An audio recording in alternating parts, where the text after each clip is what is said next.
네, 오늘 말씀은 마태복음 5장 43절부터 보겠습니다. 마태복음 5장 43절.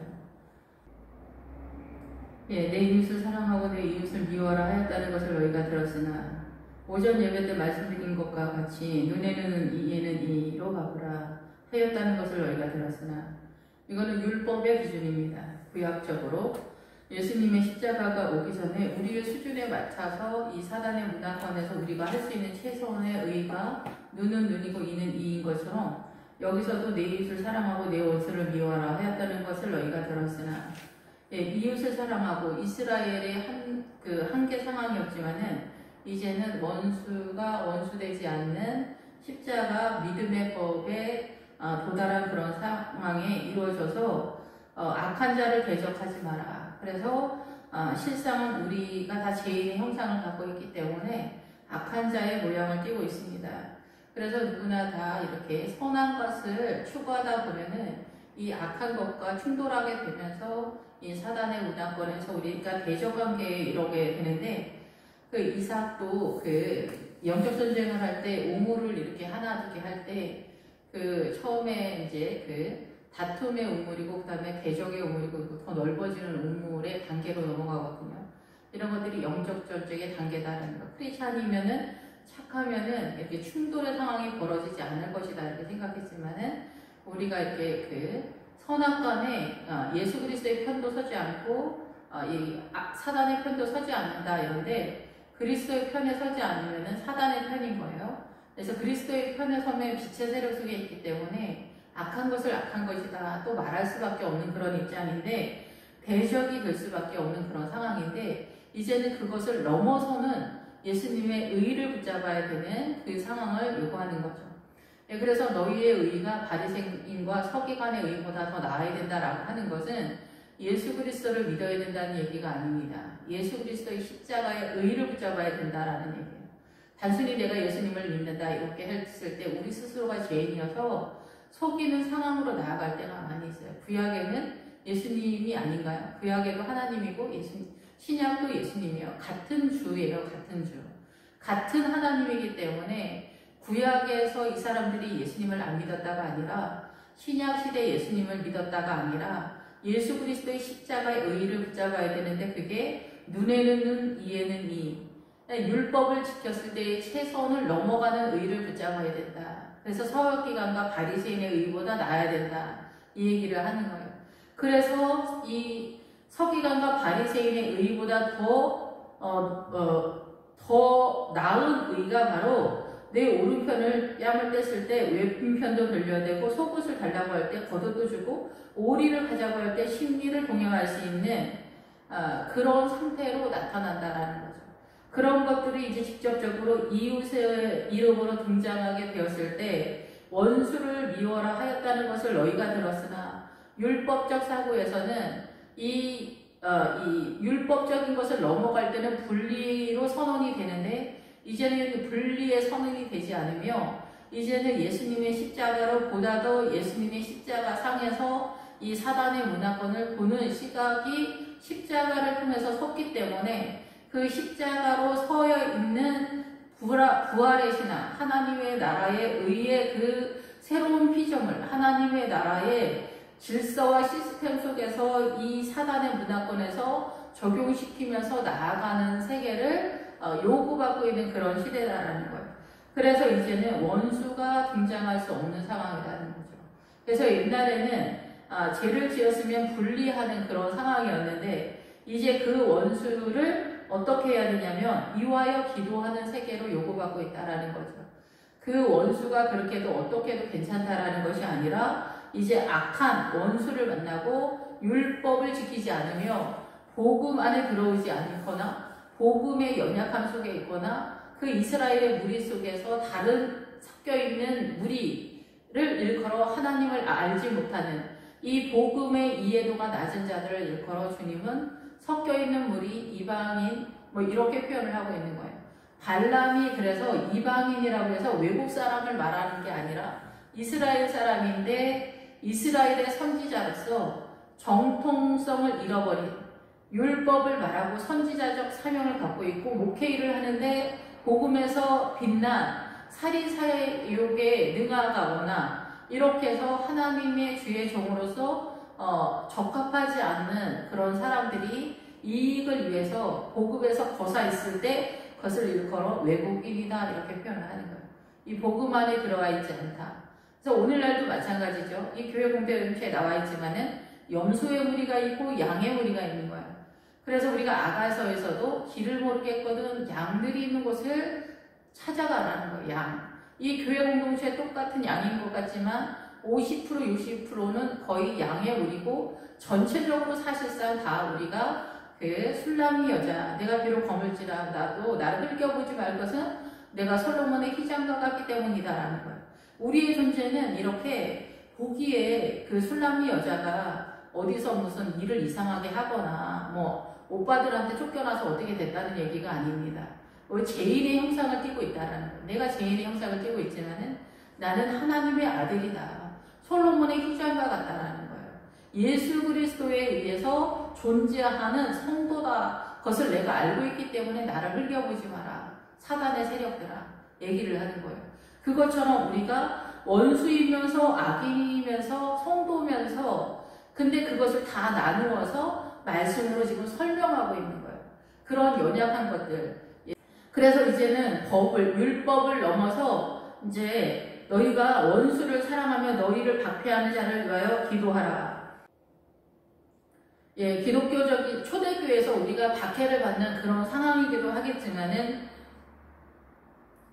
이런 현장에 있는 나라도 있죠. 뭐 이슬람에서 예수님을 믿거나 중국에서 예수님을 믿거나 인도에서 예수님을 믿거나 이랬을 때는 말씀 그대로 정말 국가적인 차원에서 공격하는 세력으로서 등장하는 박해일 수도 있지만은 대한민국의 입장에서의 박해는 보다 더 국가적인 기능에서의 박해라기보다는 우리 인간관계 속에서 우리 가까운 이웃들, 친구, 동료들 사이 속에서 나타나는 박해다. 신앙의 그 차이 속에서 또 나타나는 박해도 있죠. 그래서 요셉이 믿음이 월등하게 될 때 영에 의해서 존재하는 요셉의 믿음을 시기하는 형들에 있어서 형들이 그 동생을 시기하는 것도 있지만은 이 형들이 샬렘의 상태에 있지 못하기 때문에 나타나는 어둠인 거예요. 그래서 시기 질투했다. 그 다음 절에 나오는 용어가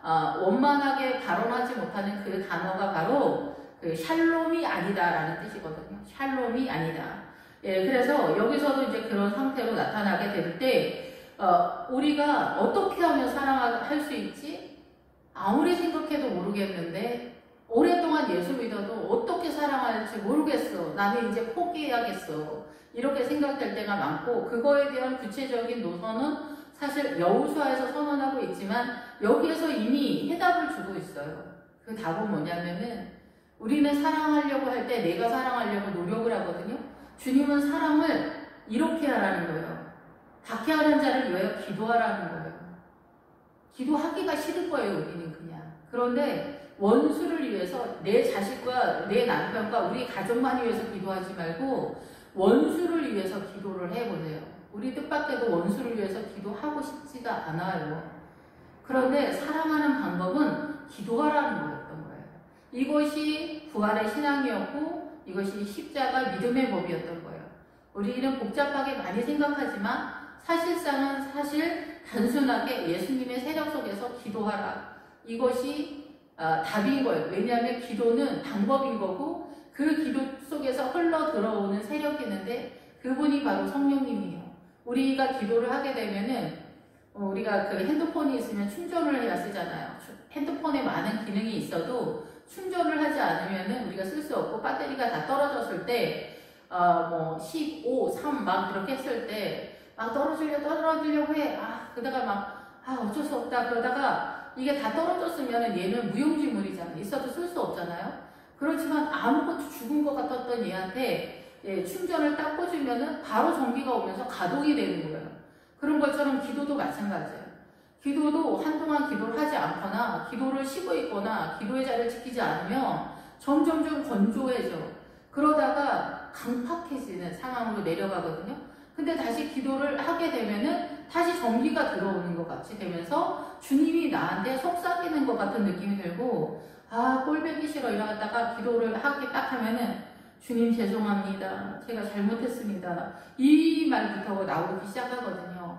그래서 주님 용서해 주세요. 제가 어떻게 해야 될까요? 막 이렇게 돼요. 그래서 이 기도의 자리가 바로 정답이다라는 거예요.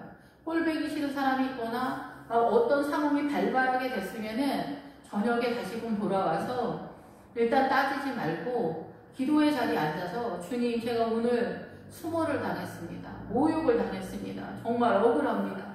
아버지 보셨죠? 막 신세한탄을 열라 막 하다가 주님이 그것에 대해서 답을 주세요.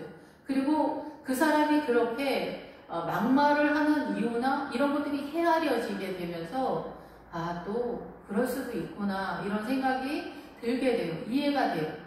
우리도 그럴 때 있잖아요. 내가 뭐 말을 했을 때 부부싸움도 그래요. 내가 막 섭섭해서 이런 얘기를 막 우리가 심리학에서는 이렇게 저렇게 얘기하면은 상대방한테 아 그렇구나 아 그랬어 아 그럴 수 있지 상담학 하시는 그 선생님들이 여자들한테는 이렇게만 말해주면 여자들은 다 넘어간다 이렇게 말하는데 여자들이 바보입니까? 한두 번이나 속지 어떻게 매번 속습니까? 일생을 같이 사는데 그런 거 보면 사람처럼 어리석은 것이 없는 것 같아요. 예, 그런데 실상은 아 그렇구나 그랬어? 나는 몰랐지. 아 그렇구나. 이런 말 해주는 것도 못합니다. 사실은. 그거 알려줘도 못합니다. 여자들이 당신 아까 거기서 왜 그랬어 정말? 진짜 어이없더라. 진짜 왜 그래? 막 이렇게 얘기하면 아 그랬어? 아 그랬구나. 나는 미안해. 아 나는 몰랐지. 이렇게 말하는 신랑이 이 세상에 없습니다. 뭐라고 말하냐면 너 미쳤어? 너 그걸 말이라고 해? 발같이 까는 소리 하지 마. 이렇게 나온단 말이에요. 왜냐하면 그 사람은 그 사람의 남편의 입장에서 그 액션을 했기 때문에 자기가 옳다라고 생각하는 거예요.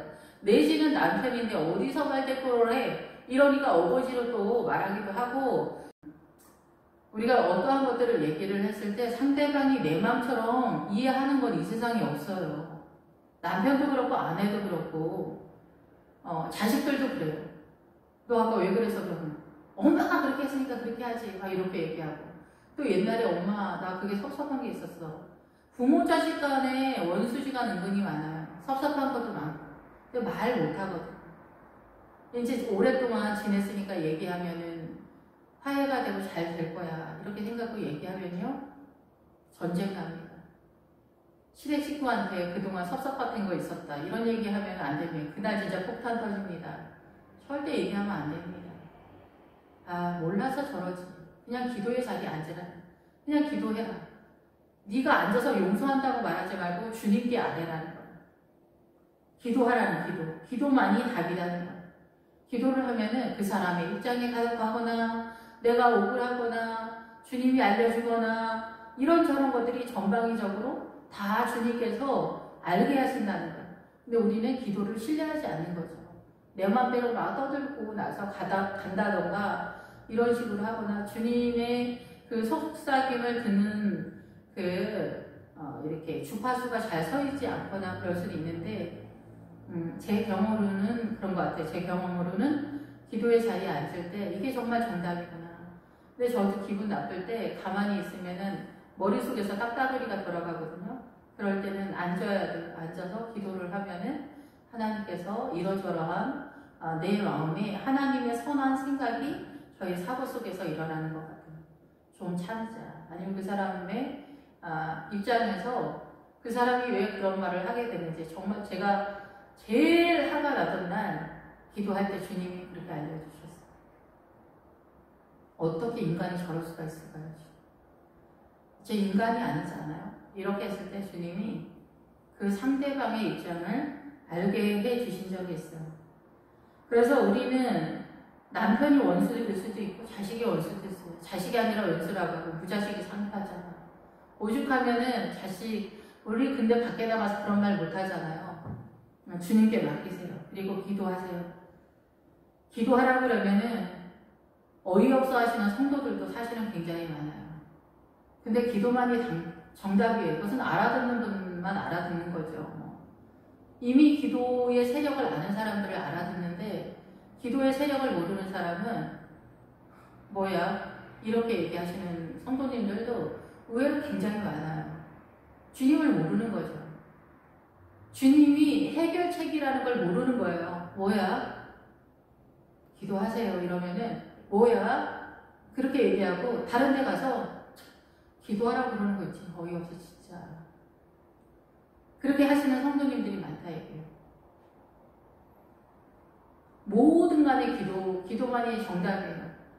그것이 여리고성에 가면 금강은 남녀노소 그 양가소 나귀 동철기구를 다 바치는 거예요. 주님께 바친다는 얘기 뭐예요? 주님이 하신다는 거예요. 주님이 하신다는 건데 우리는 그게 안 믿어지는 거예요. 그래서 이 광야에서 우리는 내가 최선을 다하는데 주님이 한 번만 밀어주시라 이렇게 기도를 하는 거예요. 뭘 밀어달라고 하냐면 세상으로 밀어달라는 거예요. 내가 세상에서 잘 뻗어가도록 밀어달라는 거야. 우리 이렇게 기도한다니까. 주님은 세상을 밀어내고 아말렉을 밀어내고 이 가나안의 세력을 계속해서 아버지께 순종하면서 나아가는 믿음으로 나오라는데 우리는 하나님 앞에 나 세상으로 나가도록 잘 뻗어 나가도록 밀어달라. 한 번만 밀어주세요. 주님. 한 번만 밀어주세요. 이렇게 기도를 한다니까. 본인이 뭘 기도하는지 모르고 있는 거예요. 예. 우리가 돈 많았으면 좋겠고 막 이런 생각이 있죠. 예. 헛생각이지만은 그런 아쉬운 점들이 좀 있죠. 그렇지만 그것은 사단의 세력이라는 것을 알게 되면은 늘 이렇게 마음을 조아리면서 하나님의 나라를 꿈꾸면서 나아갈 수 있는 그 믿음이 생길 것이다 라고 이렇게 생각이 듭니다. 그래서 우리 이웃이 원수로 등장하게 되었을 때 우리의 증세는 미움으로 등장하게 돼요. 이 사단의 문화권에서 우리의 정서는. 그런데 너희는 할 수 없으니 너희는 기도의 자리에 앉아서 아버지께 도움을 구하라 이 얘기를 하는 건데 그렇게 되면 하늘에 계신 너희 아버지 아들이 된다는 거예요. 아들의 영을 갖게 되는 거고 하늘에 속함. 이 하늘에 속한 거는 너무 높기 때문에 그 하늘에 속하는 거는 산에 해당되는 믿음의 경지에 올라가는데 그게 일어나다 세우다라는 믿음의 세력을 선언하고 있는 거예요. 그래서 하늘에 속한 자가 된다는 거예요. 하늘에 속한 자가 돼. 그것의 대표 주자가 바로 예수님의 세력 속에 들어가는 거고 우리도 양자의 영을 받아서 아들이 되는 거예요. 하나님 아버지의 아들이 되는 그런 상황이 되는 거라는 거죠.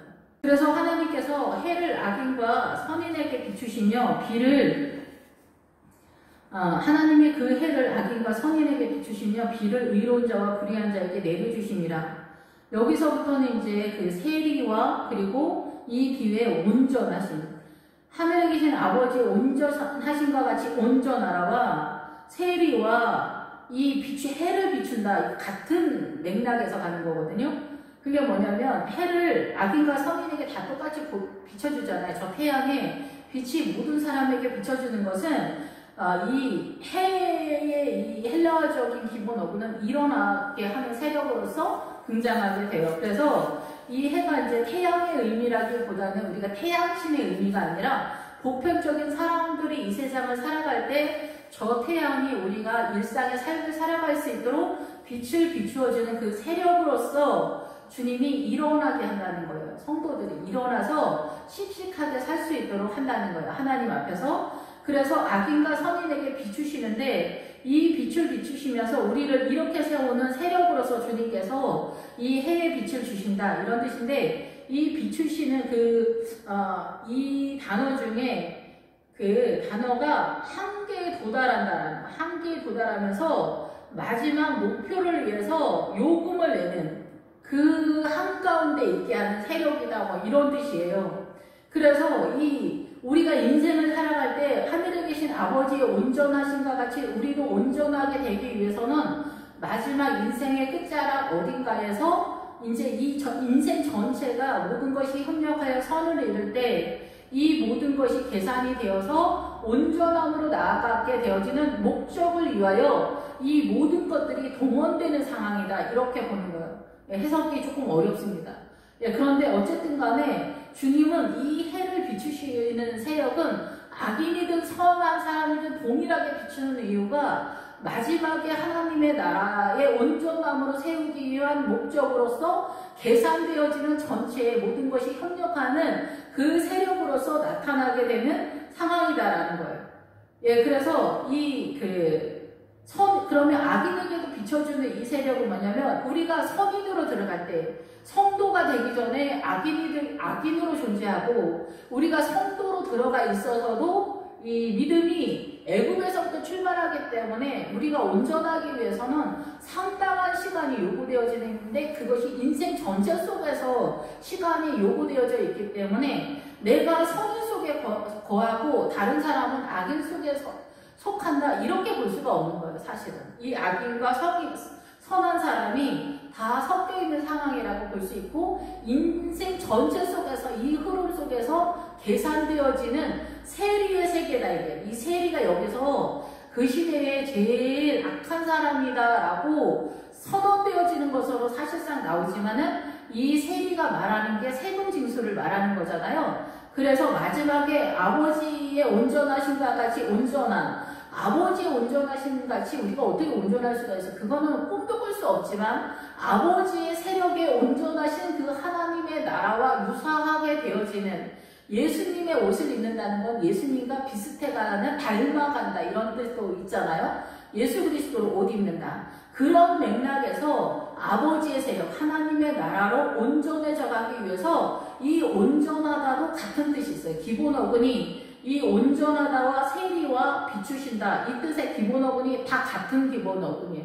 그게 뭐냐면 계산을 하다, 목표다, 목적이다, 이런 것들이 한 중앙 속에서 같이 흘러가는 거예요.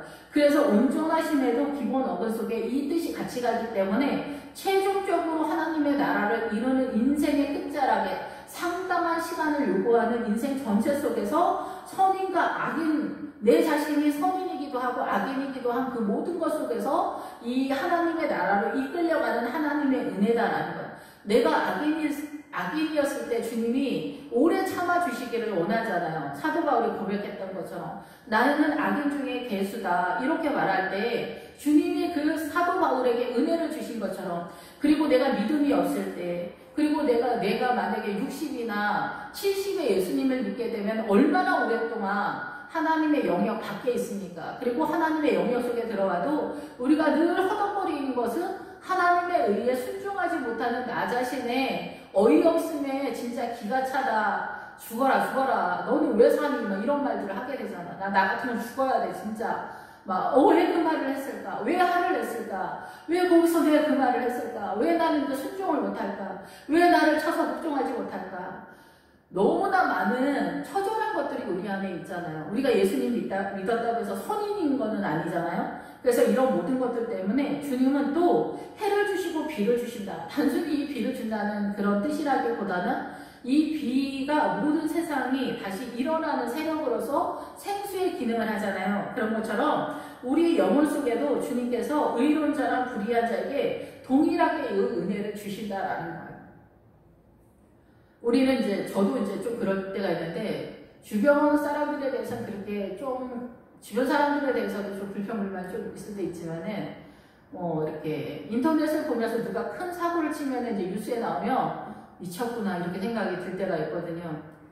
그런데 이렇게 의로운 자나 불의한 자가 있을 때, 주님은 그들에게도 다 동일하게 은혜를 주기 때문에, 우리는 할 수 있으면 입을 다물면은 정말 좋을 것 같아요. 주여, 기도의 자리에 앉아 주여 불쌍히 여기소서, 주여 우리를 불쌍히 여기소서, 내 자신에 대해서도 주님이 주여 불쌍히 여기소서, 저의 호흡이 항상 주님께만 있게 하옵소서, 저희 호흡하는 모든 것이 주님으로 되게 하옵소서. 그렇게 기도하는데 왜 이렇게 기도할까? 안 되니까 기도하는 거거든요. 근데 다른 사람도 다 마찬가지예요. 누가 죄 짓고 싶어하는 사람이 어디 있으면, 누가 악한 짓 하고 싶은 사람이 어디 있겠어요. 그런데 욕심을 따라 하다 보니 이 주변에 다 그런 난장판을 만드는, 자기 자신을 만나는 그런 경우도 많이 있을 것이다, 이렇게 생각이 됩니다. 그리고 우리 주변에도 내 자식 조금만 건드리면 난리 나는 사람들이 의외로 많잖아요. 뉴스 같은 데 나오는 사람만 그런 게 아닙니다. 우리 주변의 형제 자매들도 그런 경우가 있기 때문에 저렇게 하면 나중에 본인이 상처를 많이 받을 텐데 걱정이 됩니다. 예, 그래서 이렇게 주님께서 그러시면서 너희가 너희를 사랑하는 자를 사랑하면 무슨 상이 있으리요? 세리도 이같이 아니하느냐? 계산을 한다는 거예요. 우리의 삶에 대한 주님이 이 세리가 단순히 세리로서만 등장하는 게 아니에요. 이 이스라엘이 그 식민지로 있을 때 로마의 세력 속에서 세리를 하니까 요즘 우리나라가 굉장히 과잉 반응을 보이는 일제시대의 뭐 매국노다, 100년 전 매국노, 지금 이제 먼지도 없어지는 그 매국노 얘기를 지금도 하고 있으니 진짜 사단이 얼마나 행복하겠습니까? 그런데 이 세리 얘기를 할 때 이 세리가 바로 그런 사람 같은 사람들이 계산을 한다는 건데, 여기서는 이 세리들도, 우리가 우습게 생각하는 세리도 자기를 사랑하는 자를 사랑한다 얘기예요. 그런데 이 상이 있겠냐? 그런 사람들의 상이 있겠냐? 아내를 사랑하는 건 당연하고 남편을 사랑하는 게 당연한데, 아내도 사랑하지 못하고 남편도 사랑하지 못하고 자녀도 사랑하지 못한다면 세리가 하는 짓도 못하는 너희가 과연 상을 받을 수가 있느냐? 너희가 과연 하나님의 자녀일 수 있느냐? 교회 내에서 우리가 뭐 이렇게 여자들은 수종드는 사람으로 이렇게 많이 비추고, 우리가 복음 안에서 예수 믿는 사람이 더 복음적이지 못한 경우가 많은데, 아내를 사랑하면 얘기는 끝난 겁니다. 예, 그리고 그 아내가 기뻐하면 일을 해주는 게 사랑이잖아요. 감정적으로 사랑하면 매이게 되어 있는데, 내가 사랑하지 그럼 안 사랑해? 이런 거는 사랑이 아니에요. 우리가 그 휴거가 된 거에서도 주님이 저희한테 너희가 나를 사랑하느냐 이렇게 물어보시거든요.